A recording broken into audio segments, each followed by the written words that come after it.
በኋላ ወርቆ ማሉ ክፍት ይሆናል ብዬ አስባለሁ። ይሄን ክፍት ቦታ መሙላት የኛላ ይሄ ክፍት ቦታ እንዲሞላ የሚጠበቀው በሶስት አካላት ነበር። አንደኛ በሃይማኖት መሪዎች፣ ሁለተኛ በኪነ ጥበብ ሰዎች፣ ሶስተኛ በሚዲያ ነበር የሚሞላው። እነዚህ ደግሞ ጥግጥ ይዘዋል።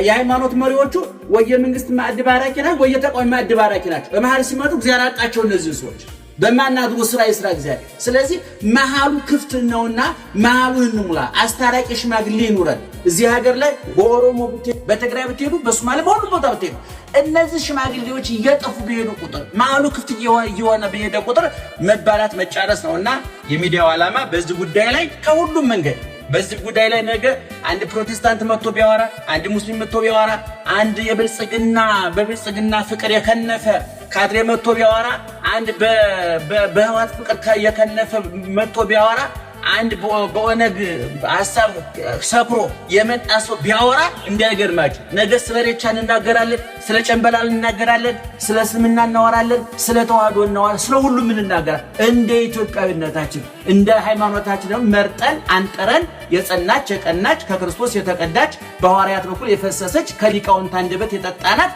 ንጽሕት ጽሪት የሕይወቷ ኦርቶዶክስ ተዋህዶ ቤተክርስቲያን ይሄን ደግሞ በእምነት በትምህርት እናስተምራለን። ስለዚህ የሚዲያው ዓላማ ነው እንግዲህ ሰሌዳ ጥቁር ነው አይደል? እናንተ የምታውቁት እንግዲህ ጥቁር ነው። መጻፊያውስ እንግዲህ ነጭና ጥቁር እንግዲህ በምዕራቡ ዓለም ከባድ ልዩነት የዘር ልዩነት አለ ታውቃላችሁ አይደል? የኔ ግን በተቃራኒው ነው። ነጭ የጥቁር ሰሌዳና የነጭ ጠመኔ ውህደት ፊደልን ይፈጥራል፣ ፊደል ንባብን ይፈጥራል፣ ንባብ ዕውቀትን ይፈጥራል፣ ዕውቀት ደግሞ ከናምናል። ስለዚህ እኔ ሰሌዳውና የጠመኔው ውህደት ነገ አማራና ኦሮሞ፣ አማራና ትግሬ እነዚህ ሚዲያ ላይ ወደፊት አማራና ኦሮሞ ሆኖ ለተጋቡ ሰው ሽልማት እናዘጋጃለን። ትግራይ ላገቡ አማራ፣ ትግራይ ላገባ አማራ ሽልማት እናዘጋጃለን። ጉራጌ ላገባ አማራ እኔም አለሁበት እንግዲህ ራሴን ለሽልማት እያዘጋጀ ነው ማለት ነው። እና ይሄንን ነው የነዚህ ሰሌዳና ነጭና ጥቁር ጠቃሚ ነገር ነው። በቃ ተቃራኒ አጥፊ አድርገን ነው አንየው ነው። ጥቁር ሸሚዝ በጥቁር ሱፍ በነጭ ሸሚዝ ነው የሚለበሰው አይደል? ውበት ነው። አንዳችን የሌላችን መገለጫ እንጂ መጠፋፊያ አይደለንም። ኦሮሞኛ ለአማርኛ ውበቱ፣ ትግርኛ ለአማርኛ ውበቱ፣ እኔ መስጊድ ለቤተክርስቲያን ውበቱ ነው። ይሄን መረዳት ያስፈልጋል። ስለዚህ ሄደን ወደዙ ማድረስ ነው። በዋናነት ግን ቅድም እንዳልኳችሁ 75 እና ከዛ በላይ የሚሆነው ፐርሰንት የሚሸፍነው ጥንታዊቷን፣ ታሪካዊቷን፣ ክርስቶሳዊቷን፣ ወንጌላዊቷን ከሁሉም በላይ ደግሞ ኢትዮጵያዊቷን ተዋህዶ ቤተክርስቲያን በእውቀት ወደፊት ማምጣትና በልኳ መግለጥ ነው። እስካሁን በልኳ ያጋለጣት እንጂ የገለጣት የለም ብለን እናስባለን።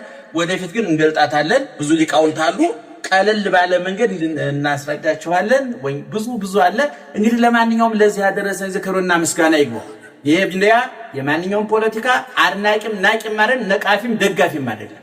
የየትኛውም ብሔር አድናቂም ናቂም አይደለም፣ ደጋፊም ነቃፊም አይደለም። መሃል ላይ ቆሞ ኢትዮጵያ የምትባል መርከብ አለች። እዚህ መርከብ ላይ መስጊዱ፣ ቤተክርስቲያኑ፣ ቁርአን፣ መጽሐፍ ቅዱሱ፣ መሐመድ ወልደ ማርያም ወለተ ማርያም ከድጃ ተሳፍረዋል። ስንንጫጫ መርከቧ እንዳትሰጥም ተሳፈሩት ነጋቡ ማለት ነው አላም ጫሽ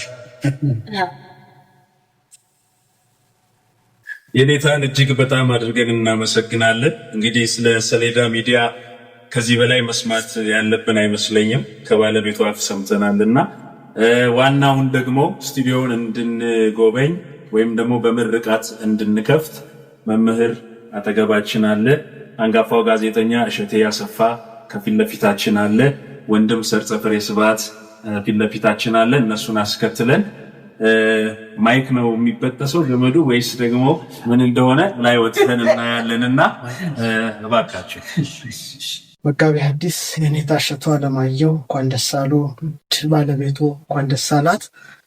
ሰሌዳ ስሙ ራሱ እንዴት ደስ ይላል። እውነት ስለ ገና ሳየው ልቤ ወገግ አለ። በቅዱስ መጽሐፍ ላይ ለ13 ጊዜያት ሰሌዳ የሚለው ተጽፏልና በአንድ ደቂቃ ውስጥ 6 ሰሌዳዎችን ተናግሬ የኔታ በስድስቱም ውስጥ እንዴት እንደሚመላለሱ በተወሰነ መልኩ ማስቀመጥ ፈልጋለሁ።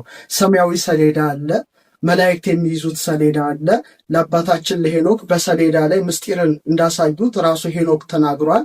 ኩፋሌ 23 ላይ ደግሞ አንድ መልአክ 7 ሰሌዳዎች ይዞ ለያዕቆብ ምስጢር እንደገለጠለት ተጽፏል።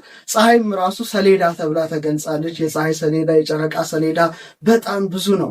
የኔታ እንግዲህ ሰማዩን ዓለም የሚዳስስ ልዩ መርሃ ግብር የመላእክትን ዓለም የሚዳስስ ሰሌዳ ጭምር እንደሆነ አምናለው እረዳለው። የድንጋይ ሰሌዳ አለ ብዙ 3000 ዘመን ያስቆጠረ መስጴጦማውያን ታሪክ የጻፉበት ከ500,000 እስከ 2,000 የሚጠጋ የሸክላ ሰሌዳ ዛሬ ራሱ ለንደን ሚዚየም ላይ ብቻ ወደ 130,000 ሰሌዳዎች አሉ።